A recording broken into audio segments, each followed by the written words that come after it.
commentary-only talk show hosts and player agents manage to put any permanent stock into unexpected Week 1 performances in the National Football League.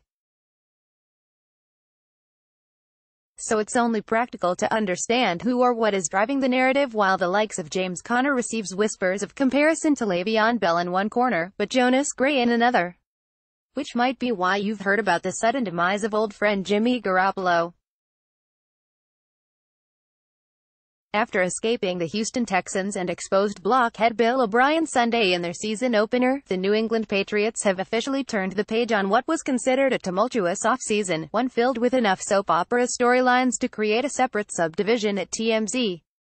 Yet, for all the hand-wringing that defined training camp, 41-year-old Tom Brady looks like 30-year-old Tom Brady. Rob Gronkowski still looks interested in football. Philip Dorsett might be the answer at wide receiver, and the defensive front, well, the Patriots presumably now have one.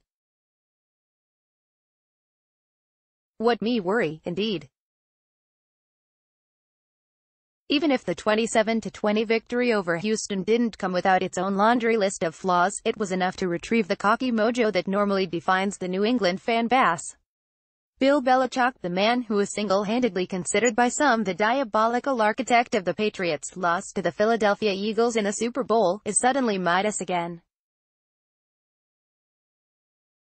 Brady, fresh off an off-season during which he skipped workouts and increasingly got bristly at any questions surrounding his workout guru Alex Guerrero, looks like he could play beyond 5 years.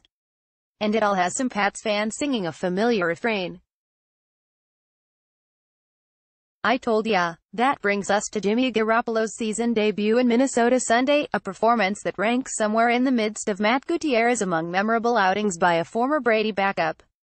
Garoppolo, the one-time presumed heir apparent to Brady in New England, and now merely to be considered the next Joe Montana in San Francisco, was awful in his season debut with the 49ers, throwing 3 interceptions, including a pick-six, in a 24-16 loss to the Minnesota Vikings. Garoppolo completed only 15 of his 33 passes on the day for 261 yards and a touchdown.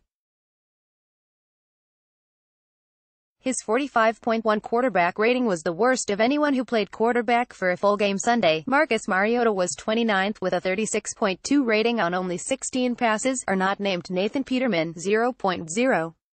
It was the first loss of Garoppolo's headline-storied career, and, granted, while the excuse can be made that it came against one of the NFC's most ferocious defenses in the Vikings, it was a performance that got lost in a pool of NFL mediocrity.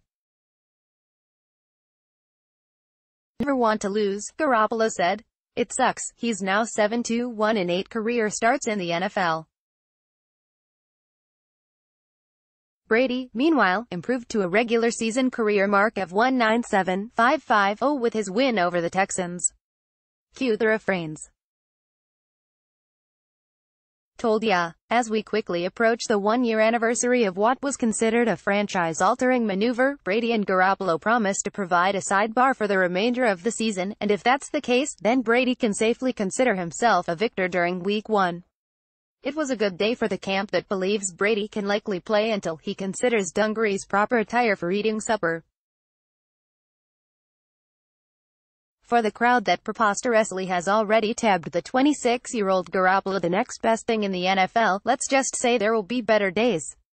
Probably. In Foxborough, the premise of the next great thing at quarterback is about as topical a discussion as what's on sale this week at Circuit City.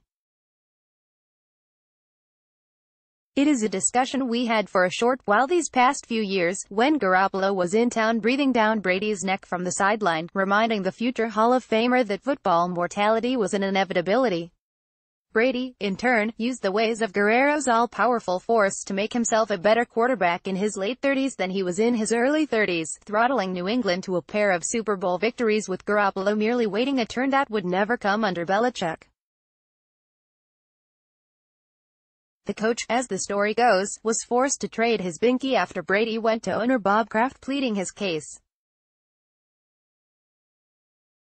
Belichick landed only a second-round pick in the exchange with the 49ers last October, only months after trade talk surrounding Garoppolo was believed to be starting at 2 first-rounders. It was a move presumed as a thumb of his nose at the Krafts and TB12 camps that made the trade necessary in the first place. After all, Belichick seemed ready to move on to Garoppolo, a guy just entering his prime. Except, he can't get rid of the old goat jamming up the works, and that guy doesn't seem to have the expiration date that otherwise follows everybody else. It's a win-win for the Patriots, Kraft, Brady, and TB12. But it's a loss for Garoppolo and Belichick, who still manages to get the win on Sunday against Houston. Follow? If we want to simplify things down to the incessant bar argument that debates who deserves more credit for the Patriots' run of success these past 17 years, Brady is in the lead. After all, if Belichick were ultimately allowed to have his way for the way he wanted to progress, Garoppolo very well might have started for the Patriots on Sunday, while it was Brady going up against the Vikings for the 49ers. How might this season have started if the Krafts hadn't forced Belichick's hand at the trading deadline last season?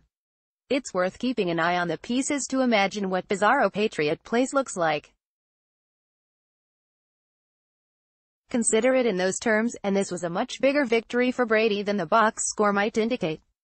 Garoppolo should rebound. Or, he might be the next version of the Brian Hoyer currently carrying clipboards at Gillette. The NFL season began with Brady doing what he does while a former backup struggled elsewhere. Some development there. Brady, 1. Garoppolo, 0. Belichick push. Told ya. Close the biggest headlines, delivered to your inbox. Get news as it happens. Sign up for Boston.com's email news alerts. Thanks for signing up.